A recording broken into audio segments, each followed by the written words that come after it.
Okay, good morning Queensland, and good morning to all of our Facebook live followers, and it's wonderful to be joining you here, and I hope that many people across our great state had time to spend Christmas with their loved ones. Very important time of the year, and we hope that you all enjoyed that very special time. So today we can say that we are not seeing any massive impacts. Sorry, take my sunglasses off.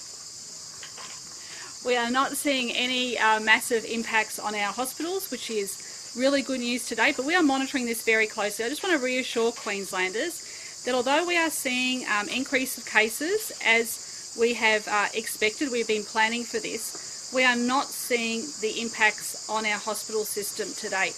But I want to assure every Queenslander that we are monitoring this very, very carefully. I want to make sure that Queenslanders get their boosters. We know that that booster is an added protection, and I also want to see our children being able to get that first dose before they go back to school. So I'll have more to say about children in a moment. So at the moment, only 4 people are in hospital who are receiving care for COVID-related symptoms, and our Chief Health Officer will talk a little bit more about that in a moment. Yesterday, 24,515 tests were administered by Queensland Health.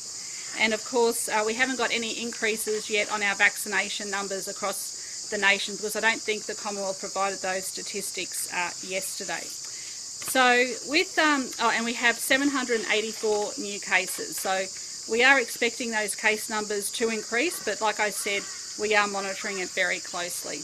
Now, I know there's a lot of elderly people out there across Queensland that are concerned as well. Can I please ask you, when you get the opportunity and you're due to get your booster, to please book in and get that booster shot.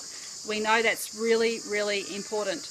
Also too, monitor how much you need to go into crowds, but please everyone, wear this mask. This is so important. Going into crowded areas, all of our retail staff must be wearing this, and also when you go into shops, when you go into cafes and restaurants, except when you're eating and drinking, please remember this mask is so important during this particular time. Now, I know there are a lot of parents who are also asking when their children can get vaccinated. So I'm very pleased to say, and of course, people remember that this was an issue I raised up front many months ago, and at the time I was shouted down, but this is really important now, because we know this pandemic can actually have impacts on the unvaccinated, mild symptoms in children, but we do want to make sure that our children are protected. So those children who are under the age of 12, so 5 to 11, from today, Queensland Health will start accepting your bookings for children. So they will be able to start getting their vaccinations from January the 10th. And of course, children will also be able to go to the GPs and the pharmacies as well to get their vaccines. It's important, that boat goes past, jet skis. It's important that we get as many children vaccinated as we can before school goes back, and children get a smaller dose, of course, and this has been tested, but it is up to you to decide whether or not your children get vaccinated. But the more of our community that are vaccinated, the better, but the Chief Health Officer will talk to you about that a little bit more. And finally, can I just say, look, I do understand that there have been some queues at some of our testing clinics. We had a good discussion about this morning with a range of health officials. We are increasing capacity at Metro North, Metro South, Gold Coast over the next 24 to 48 hours, and Cairns. So let me just say those again: Metro North, Metro South, Gold Coast and Cairns. So I'll hand over to the Chief Health Officer.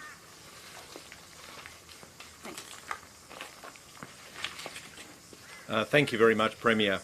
So today in Queensland we have 784 new cases, and again the numbers of significantly unwell patients in hospital with COVID-19 remains low, with only 4 reported. We do have one man who is moderately to severely unwell, an 85-year-old man with other medical conditions. So there's one moderately to severely unwell, although not in intensive care and not on a ventilator. I guess it's given the significant number of cases that are active. We have 3,621 cases currently active. The numbers of patients that are in hospital sick suggests strongly that these vaccines are working. It is quite striking. And again, I mentioned yesterday, the patients we're seeing are still on the young side. We haven't seen a lot of patients in the older age groups, but we've seen some. So the vaccines appear to be working. But it is critical that people get their third dose of the vaccine when it's available to them, particularly older people and people who may have some impairment of their immunity. So there's been a total of 5,798 cases since the beginning of the pandemic. There were 24,515 tests performed yesterday. Case locations, again, I won't go through them. They're right across Queensland. You can assume that wherever you live in Queensland, you have the potential now to be exposed to this virus, and you should be living your life as if that is the case, wearing a mask whenever you're indoors or close to other people. Omicron remains dominant in Queensland, about the same sort of proportion at 75%. We're increasing the number of people we're caring for in their homes or in other designated locations. So we have 900 cases who are being managed outside hospital.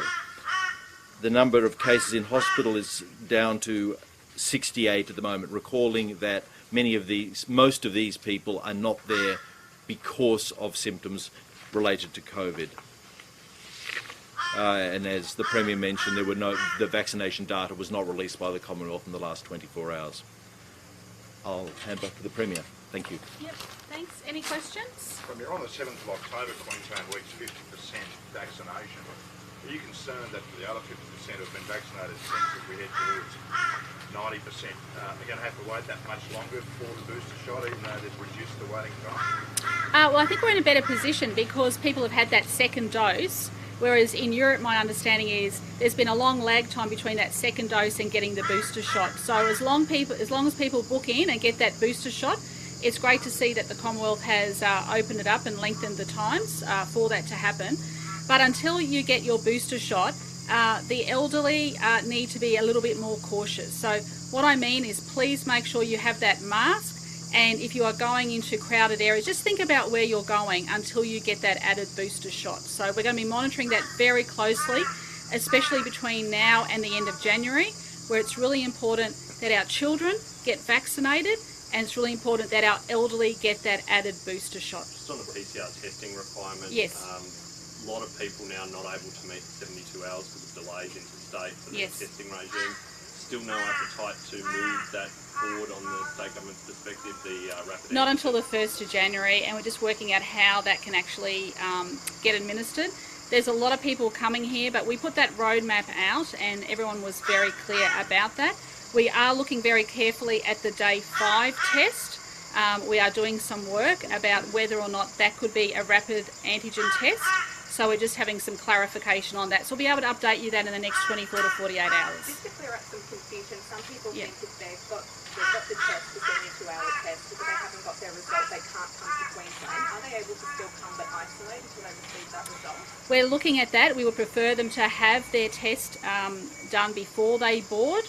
But in some cases that is not possible and they are able to stay in their locations as long as they isolate. Some people are getting a mixed result at the border, some people are getting let in, others are being turned away. No, I think they're being pretty consistent, yes. You mentioned that you're enhancing the testing capacity. Yes. There's been some frustration expressed this morning with testing centres operated by QML having a shut at Ashgrove and Indoor Philly. Yeah, so can Is that encouraging in some ways because they've answered your call to go and get tested, but it's sort of getting ahead of the capacity? Oh, Queenslanders have done a great job and people are concerned, but if you have symptoms you should come forward and getting a test. The issue has been some of the private clinics have actually shut down over the Christmas to New Year period. So we expect that over the Christmas to New Year period. That's why our testing clinics are now going to ramp up over this period. But I envisage that once we get through New Year's, everything will pretty well be back to normal. One testing aspect Yep. which hasn't been covered that much is that for elective surgeries you need a 72-hour test to actually enter the hospital, and some people are telling us they're getting surgeries cancelled because they can't meet that deadline. Should they be given some sort of priority in testing so that they can sort of jump I might get the queue? Chief Health Officer to address that, but it's really important now that when people are going to hospitals that they do have a test. I mean, I think people can understand that this is a highly contagious and it's the most vulnerable who are at risk. And especially, you know, people who are in hospital, we want to make sure that they're protected. We want to make sure that the people working in the hospitals are protected as well. So I might get the Chief Health Officer to address that. Premier, just quickly, Yes, Josh. what's the feedback you're getting from the community about vaccinating children? Yeah, look, this is, can I urge parents, and look, I've got sisters who've got children and they're booking in to get their kids vaccinated. In fact, my little niece says to me, has been asking me during, when we've all been, when the adults have been getting their vaccination, she kept saying, Annastacia, when am I getting my vaccine? So the kids are really well aware of this. Children get vaccinated for a whole range of diseases that we start getting vaccinated from when we're born. So look, I just urge if any parents have any concerns, and it is discretionary, to please go and talk to their GP, talk to a trusted professional, but there has been extensive tests done on this and they're getting a smaller dosage of Pfizer. When you say it's discretionary, does that mean that the vaccine mandates for hospitality businesses won't apply to children? They don't apply to children at the moment either, Jack. And there's no plan to change? No, there's no plan to change There that. might be a lot of families out there that feel very strongly opposed to this. Have you come across any? Look, not at the moment, but I do understand that there would be some concerns. I'm asking people to go and speak to a trusted professional about this. Premier, that 1st of January date that you mentioned, is that Yes. set in stone? For? The changes with the royal appointments? We're looking at that, yes. We're just looking at how it can be administered. So we've got a bit more time to work on it, but we are definitely looking at that 1st of January. You know, having convinced 90% of Queenslanders to get the vaccination, Yeah. we're approaching the double dosage mark. Yeah. Do you think it's going to be a challenge to convince them, given they thought that was going to be full vaccination, but notwithstanding that COVID's obviously a work in progress? Yeah, look, we've had a... Because they couldn't be described as anti-vaxxers if they're hesitant about the booster, could they? Because they've already had Well, the I am dose. still very concerned. That's a really good question. I am still really concerned about people who have not been vaccinated at all. We know this is a highly contagious variant. Omicron is very, very contagious. And the evidence shows too that that booster is an added layer of protection. So I think what you'll see is that full vaccine coverage will mean having your first dose, your second dose, and having your booster. And we're seeing mandates for employers in the United States already for a third dose. In the UK, I think too, some employers, many employers are insisting upon it. Do you think that could be a tipping point, given people were under the impression they were fully vaccinated with the 2 shots? Look, this is everything. This is a pandemic. No one knew that there was going to be Omicron. When we put our plans in place, no one knew that there'd be this even more contagious variant out there. Thankfully, the evidence that we are seeing is that it is a milder form, and thankfully we are not seeing the big impacts yet on our hospital system. So we are going to see increases in cases, and I don't want people to be alarmed by that. The real issue here is what is the impact it is having on individuals in hospitals. Premier, have you been briefed about anyone coming up from New South Wales that thought they were positive from that St Vincent's Hospital?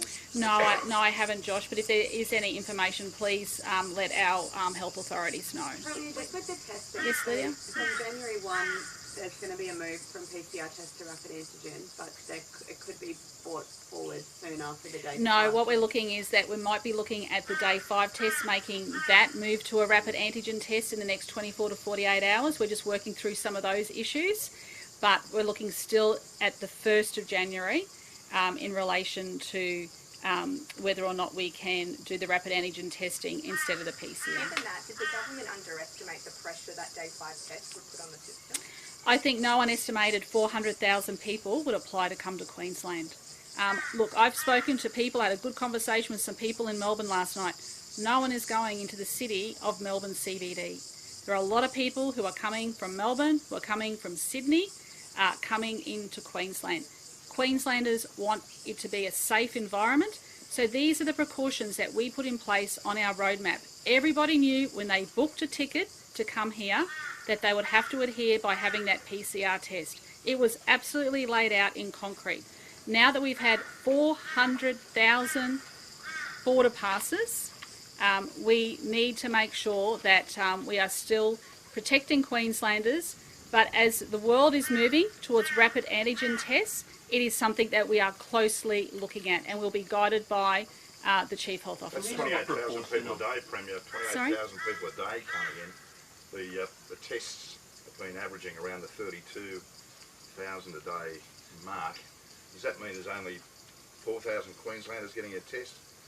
Or is that level still at about 12,000 where it was before the border opened, and the balance of the people who haven't had the test from interstate? Look, it's pretty consistent, but I do want to thank the people who are coming from interstate. They are going and lining up and getting tested. I mean, people are wanting to do the right thing. Do you know what proportion of... Oh, no, look, it is encouraging. I am very encouraged, but I don't think anyone expected to see that volume of people coming into Queensland. Do we know what proportion of our tests though are those people doing? No, I don't, but we do know that the private providers some of them have closed down over this period, Jack, and that is making it very difficult for people to get their tests. And when you say those 4 clinics will be ramped up, what does that look like? Longer hours, more staffing? Where they're putting more staff in there as we speak. Just on the public transport network, seems it's Yes. blown a hole in the budget. How concerning is that? Oh, look, we understand that at this particular point in time, people would be expressing concern about travelling on public transport, but also too, this is the quietest time of year for people to be using public transport. Workplaces have closed down, people are enjoying time away with their loved ones at holidays. So, look, this is usually the quietest time of year anyway. Okay? Just quickly, South Australia imposed a few more restrictions. Are you considering anything like that? Not at the moment. We're monitoring, as I said. I just want to reassure Queenslanders that the Chief Health Officer and I and the government are very closely monitoring the impacts that this virus is having on severity of illness and admissions to hospital. That is something we will closely monitor, and if that changes, I will be addressing you further. You sure can. He's looking forward to them. Just before you ask questions, can I just say something about testing? Look at the news reports from around the world. Now, with the Omicron outbreak around the world, there are queues for testing on every continent. Look at the United States, Europe, United Kingdom. We're not unique, but on top of that, we have the people coming from interstate visiting Queensland. It was the right decision to open the Queensland borders on the 13th of December. It was the right thing to do to allow families to reunite for Christmas. It has put a strain on the testing capacity, there's no doubt, but it was the right decision. We couldn't have predicted Omicron, no one did. But just look around the world, we are not unique. Can we get an update on the amount of health workers that have tested positive and how many are in quarantine? Yes, I have that number here somewhere. Around, as I've said before, there are tens of thousands of healthcare employees in Queensland Health, so it's not surprising that some become positive. Most of these will get infected with the community. So at present there are around 72 hospital and health service employees who have been confirmed as having COVID, and just over 350 that are in quarantine. We're actually in the process of reviewing our quarantine processes just to get the balance right between who we quarantine, who we need to quarantine, and who maybe it's not so critical that we quarantine. What specific changes are you looking at? There's a complex matrix which looks at the nature of exposure, vaccination, or actually they're all vaccinated, the staff, whether the patients, whether the staff are wearing masks. We're moving more towards the New South Wales model, where they have been dealing with larger cases of COVID for a while, and they've been very successful with their model. Changing the PPE requirements, sort of like goggles, masks, gloves, you might just be a mask. In the emergency departments, particularly, they're wearing a higher level of PPE. But can I just emphasise, a lot of these people are getting the COVID not from their work. Most are getting it from, like the rest of us, in the community. So we mustn't overemphasise that the problem is in the work environment. Are you looking at changing those requirements because there's been so many people in the emergency departments being exposed and having to go into quarantine? Is there a concern about fatigue for the rest of the workforce having to... Oh yeah, we review our processes every day. Every day, right over Christmas, we've been reviewing them. I've been liaising with my counterpart in New South Wales just to see how they manage the quarantining of staff in hospitals, and also with my colleagues here in Queensland, and They're tweaks. They're not major changes. They're minor tweaks. So the national guidelines are also going to be changing soon, just so that the guidelines were developed for a situation where we're attempting to completely eliminate the virus. Now that we have virus which is quite widespread, all of these processes need to be tweaked, and they're all being tweaked a little bit day by day. We don't want to make everything open slather. We don't just open the borders and open everything and let everything happen.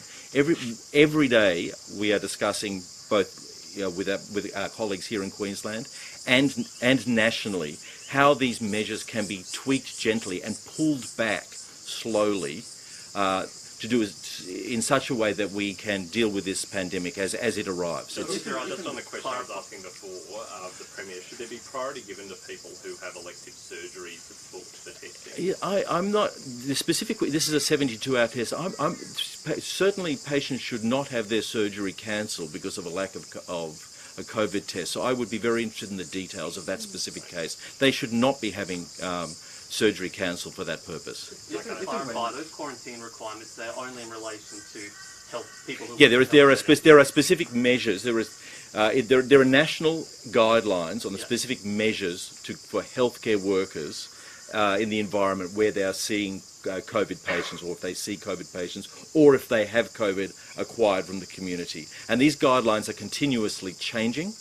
And the national guidelines will be changed soon. We are moving towards more of the New South Wales model. It gets quite technical, and I don't want to get too much into the detail.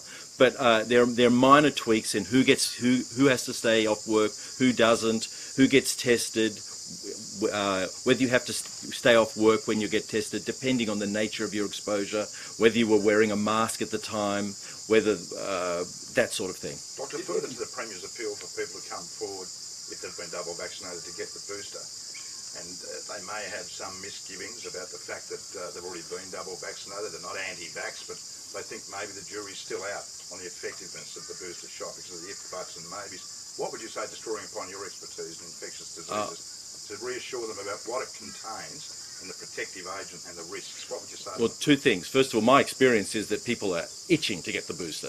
Everyone I speak to really wants to get the booster.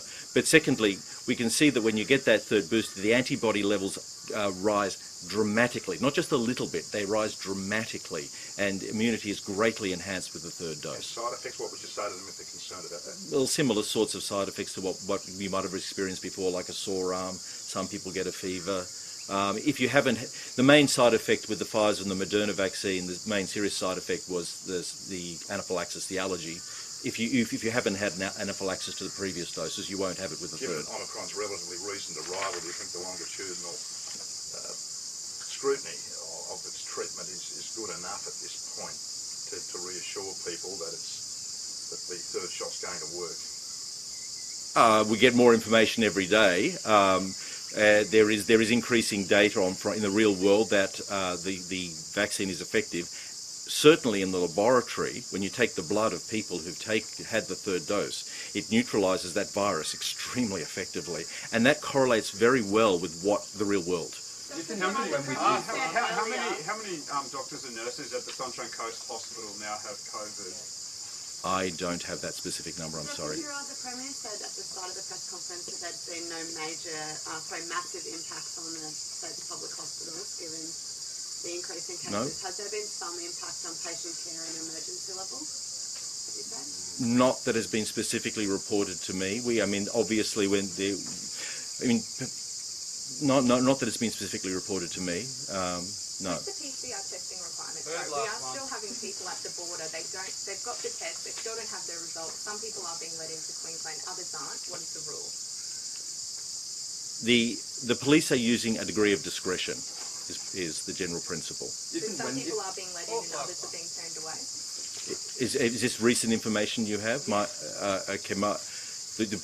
The police are using their discretion, is what is the general principle. If and when we see those changes from the PCR test to the rapid test, do you have confidence in the reliability of those rapid tests? The rapid test has a specific purpose. It's a screening test. It's not as sensitive as the PCR, but if we're using it for this specific purpose as a screen from a high incidence state, it's an appropriate.